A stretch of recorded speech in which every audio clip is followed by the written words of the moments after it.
90वां ज़बूर। खुदा और बनी नौ इंसान के बारे में। या रब, पुश्त दर पुश्त तू ही हमारी पनाह का रहा है। इससे बेशतर के पहाड़ पैदा हुए,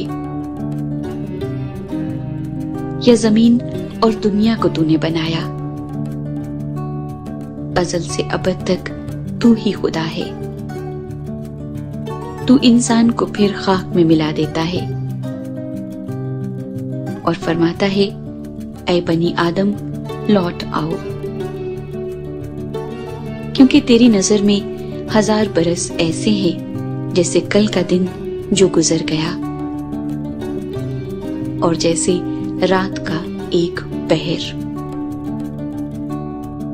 तू उनको गोया सैलाब से बहा ले जाता है। वो नींद की एक झपकी की मानिंद है। वो सुबह को उगने वाली घास की मानिंद है। वो सुबह को लहलहाती और बढ़ती है।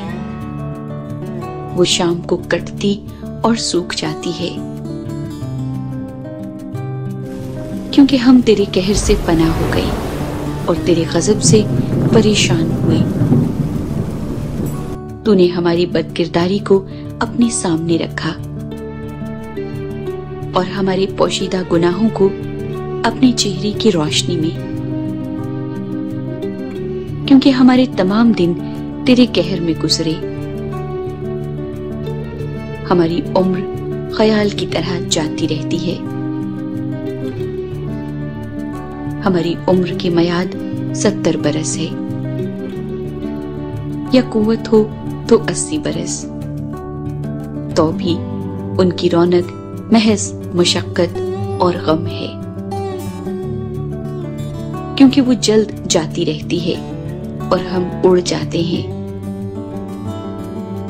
तेरे कहर की शिद्दत को कौन जानता है, और तेरे खौफ के मुताबिक तेरे गजब को। हमको अपने दिन गिनना सिखा, ऐसा कि हम दाना दिल हासिल करें। ऐ खुदावंद, बास आ, कब तक? और अपने बंदों पर रहम फरमा। सुबह को अपनी शफकत से हमको आसूदा कर, ताकि हम उम्र भर खुश खुर्रम रहे। जितने दिन तूने हमको दुख दिया और जितने बरस हम मुसीबत में रहे, उतनी ही खुशी हमको इनायत कर। तेरा काम तेरे बंदों पर और तेरा जलाल उनकी औलाद पर जाहिर हो। और रब हमारे खुदा का करम हम पर साया करे। हमारे हाथों के काम को हमारे लिए कयाम बख्श। हाँ, हमारे हाथों के काम को कयाम बख्श दे। आमीन। इस वीडियो को अपने दोस्तों के साथ, अपने रिश्तेदारों के साथ शेयर करें और मैं उम्मीद करता हूँ कि खुदा का जिंदा कलाम हम सबकी जिंदगी तब्दील करेगा और मैं इसी तरह आपके लिए ये वीडियो बनाता रहूंगा। और दोस्तों, प्लीज इस नेक काम में आप मेरा साथ दें और हमारे चैनल बाइबल प्रेयर्स उर्दू को सब्सक्राइब कर दें।